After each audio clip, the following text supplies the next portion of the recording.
Before I explain this to you guys, I'm actually going to be showing you guys a live proof that what I'm doing here will actually work for you if you have the patience and everything it takes and the requirements.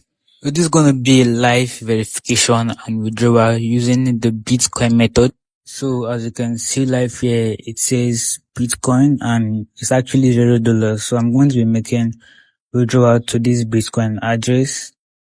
As you can see for yourself, it says ghost town in here. The wallet is 0 Bitcoin. There is nothing in this wallet because I just created the wallet. Okay, so I'm going to be making the withdrawal to this wallet, this Bitcoin wallet.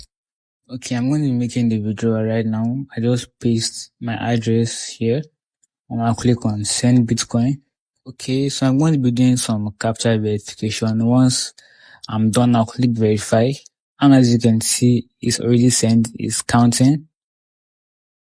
Okay, you can see, I'm doing some stuff right here. It says, on this page, it says total amount of requests. You can see it. Total amount of Bitcoin sent. You can see it plus the fees. And it actually come right. I'm going to cover the numbers. You can see. So it said we sent also Bitcoin to this address right here. And if I come back to my wallet, okay, you can see it says Bitcoin received 6 hours ago. You can see the button for send and receive. So I can actually send out this Bitcoin to another wallet. And because the video is blur, this is actually a screenshot of the Bitcoin sent to the wallet. Okay, you can see the receive button, which I used to receive the Bitcoin, and I can actually send this Bitcoin out to another wallet. I covered the amount of Bitcoin I received. Okay, this is like a proof to show you guys that this thing is going to work for you. It will not work for everyone, of course, but it might actually work for you.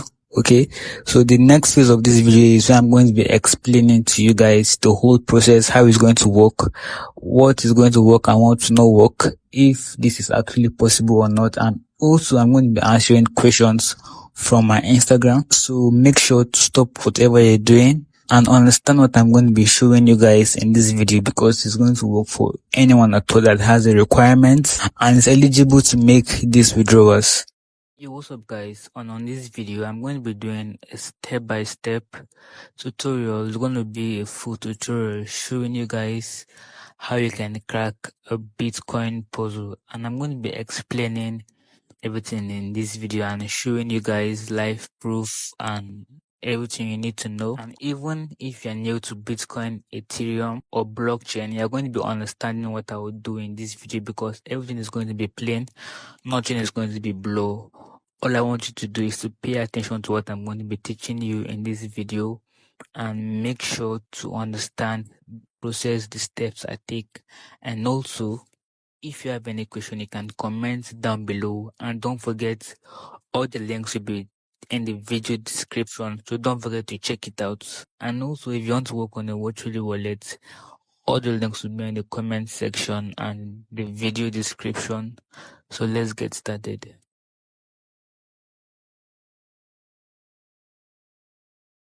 In today's video, we are going to be trying to crack the Bitcoin puzzle number 66.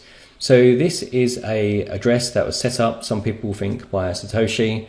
There's a bit of a speculation on that, but basically each address has been created in a special way that allows us to attack it. And if we attack it and open it, then we are well within our rights to collect the reward. So at the moment, this particular address has 6.6 Bitcoin, which is worth $425,000. And in today's video, I'll be showing you the process of how we can try and attack this wallet and see whether we can win the prize. Okay, so let's talk about the Bitcoin challenge in a little bit more detail. So this has been going on for quite some time. I think the wallets were originally seeded around 2015. So some people believe it was Satoshi, other people have different ideas on that, but it's quite an interesting thing. So what is the Bitcoin challenge? Basically, someone decided to seed 256 different Bitcoin wallets with various amounts or incremental amounts of Bitcoin, from very tiny amounts all the way up to quite significant amounts. In the biggest wallets now, they're holding 15 BTC, and the ones that we're going to be focusing on today are holding 6 BTC, which is currently worth around about $425,000. So quite significant amounts of money if you can get into one of these wallets. So the reason why these wallets were created was basically as a test or proof of how secure Bitcoin is. So each of the wallets were created in a special way. So normally you would have very high entropy on the seed of your Bitcoin wallet, but these wallets were created with very low bit entropy for their seed phrases or the seed creations. So what that means is that the wallets that when they was created, because they had such low seed entropy, they're basically very easy to crack open. So the bit entropy starts at very low, sort of like down at 1, and then it sort of continues up. Here there's quite a good chart to kind of explain the possibilities with each increase in the bits. So you can see down the left hand side is the number of bits, and then here we have the possible sort of combinations. So the one that we're going to be looking at today is 66 bits, and then you can see the corresponding level of difficulty. By default, Bitcoin wallets are normally created with much higher seed entropy, and then therefore you can see the difficulty. They're basically unbreakable. But the ones that we're going to be trying to crack into today are much lower difficulties, and some of them have already been, quite a few of them have already been cracked. So let's just scroll down this page a bit. I'll put a link in the description because this is quite a useful page. It's got lots of information on the puzzle itself, and also what wallets are available, what ones have been open, all that sort of stuff. So you can see here the very first private keys were literally sort of just down here. So here you can see the private key. So this just had literally a 1-digit private key. That entropy seed that was used for the private key. And so you can see that's there. And then it just sort of continues on. So starting from 1 is the lowest, and then it goes all the way down. So all of these wallets here that you can see in the center, these all had small balances on, and now they're basically, all these green ones are basically all now empty. So we'll scroll further and further down, and then we kind of get to the more interesting ones, or the ones that we're going to be, or the ones that we're interested in. So we've got this one here. So this is the one that we're going to be trying to get into. So it is Puzzle 66. So it is this wallet with this address. If you just go to the Bitcoin Explorer, you can see it here. So this is the address up there. This is the current balance, and like I say, it's $425,000 US dollars. So quite a significant amount of money. And if you do basically break into this, then you're free to keep that money. That is the understanding of the challenge. So further down you will see as well this, so you've got a puzzle 70, 75, 80, 85, so on. You will notice that these ones have already been opened. So you might be wondering, well, how did someone break into those ahead of the easier ones? And the reason being is that the creator of the challenge released the public key for each of these ones that kind of in these 5 increments. And what that means is that they could be attacked because the public key is available. You can attack it much easier. The work required is much lower than with some of the other ones. So that's why, if you're wondering why these other ones have been cracked before these easy ones, that's the reason why. So this is the one that we're going to be targeting, this number 66, and we're going to be targeting with a kind of CPU cracker. So let's continue on with that. Okay, so the program that we're going to be using is called Key Hunt, and it's by Alberto BSD. So I'll put the link in the video description. It is a Linux based program, so you will need some form of Linux Ubuntu or something to run this program, but the operation is really easy, the installation, everything. So I'll go through all of this with you. So the download and build instructions, again, I'll post them in the video description up here. So this is what we are looking for. Let's open up Ubuntu.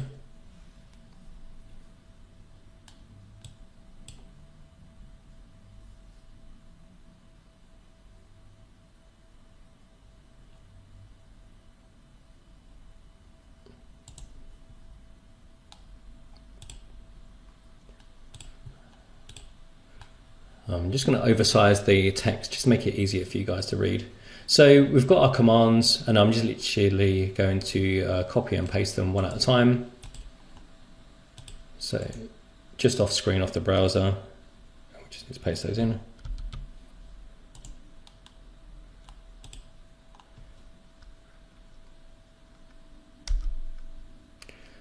Okay, this is to be expected. So you might find this the first time you use Ubuntu particularly, you might find that you need super user permissions. So before you type your command, if you just type sudo, and then you will need to enter your password.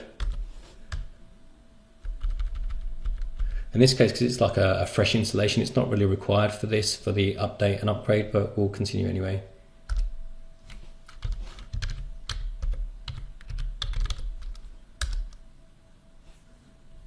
So we'll let that run and complete.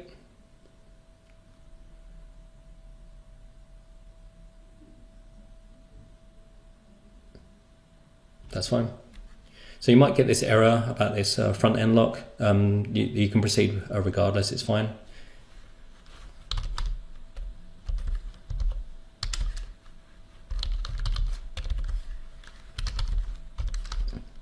So next command.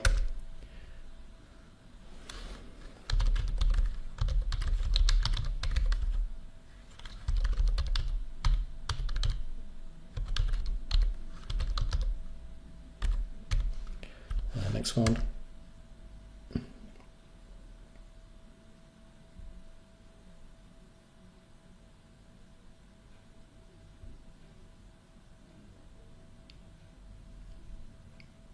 So these are all just the packages required for the build and running of the program.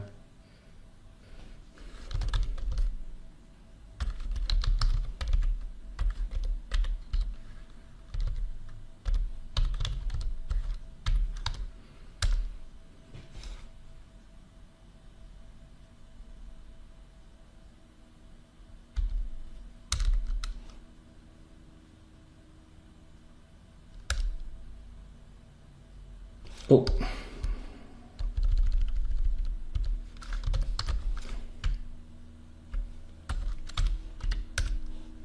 Just a typo there.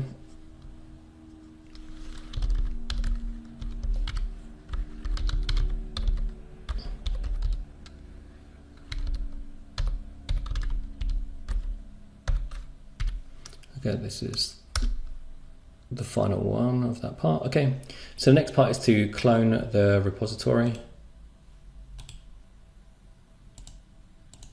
I'm noticing sometimes, I don't know, I think it's kind of like a glitch. I've had it before where sometimes you need to restart Ubuntu and you can then paste sometimes. But you can just paste it through like the context menu, or you could just manually type it.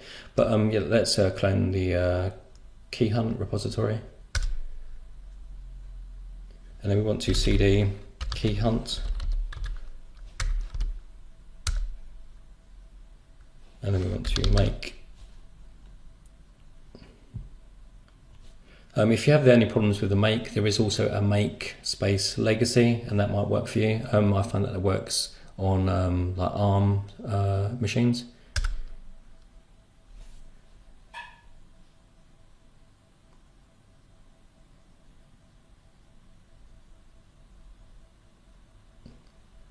Okay, that looks good.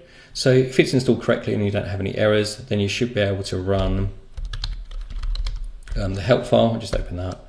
So it's key hunt H. Which is actually not what I wanted to see, funnily enough.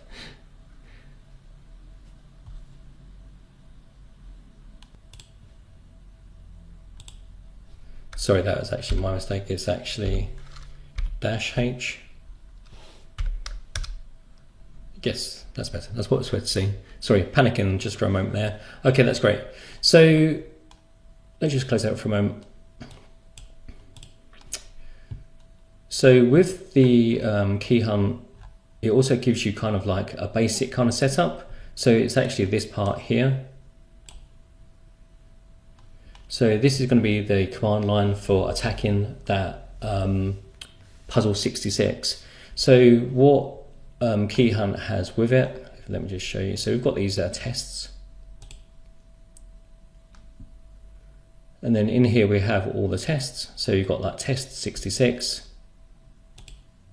And all there is inside is a Bitcoin wallet address. So what it's going to do is the program is going to run in test mode, trying to break 66-bit keys. And if it finds one that corresponds and matches with this address, then it's basically going to say stop. And I found this address for you, and it'll show the Bitcoin key at that point.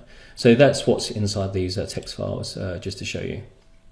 So if you go back down again, so to kind of just explain a few of the, I don't know all the various commands, but these are just a few of the basics. So let's copy that and go back to Ubuntu.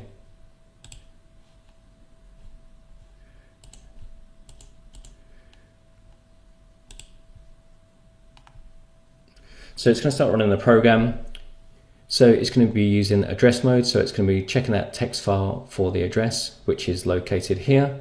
The Bitcoin is the entropy or the seed kind of entropy. So it's going to be using 66-bit seeds, and it's looking for compressed addresses. The other stuff is like quiet mode, and I'm not sure what the S refers to. But we're just going to let it run just for a moment.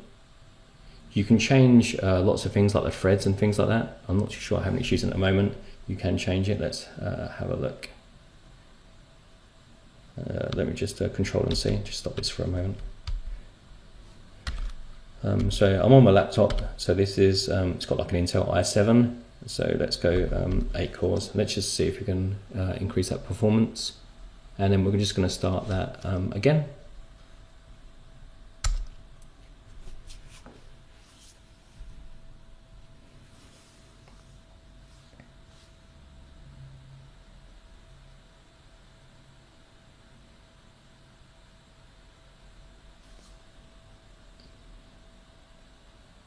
Okay, so that's basically it. That is the program running.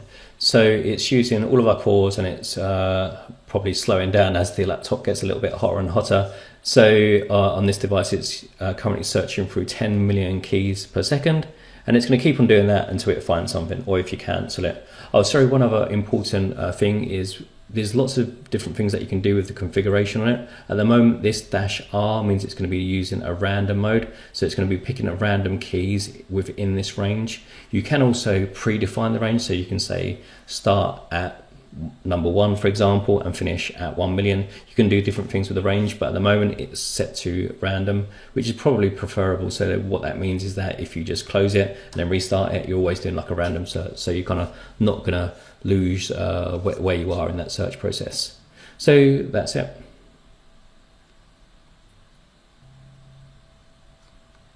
Okay, that's it for this video. So thank you so much for watching it. I really do appreciate it. Hopefully you found it interesting and informative. If you did, please give it a like. I really do appreciate it, and subscribe if you're not already, and join our happy little community that we've got going on here over here. Thank you so much. I'll see you guys on the next video.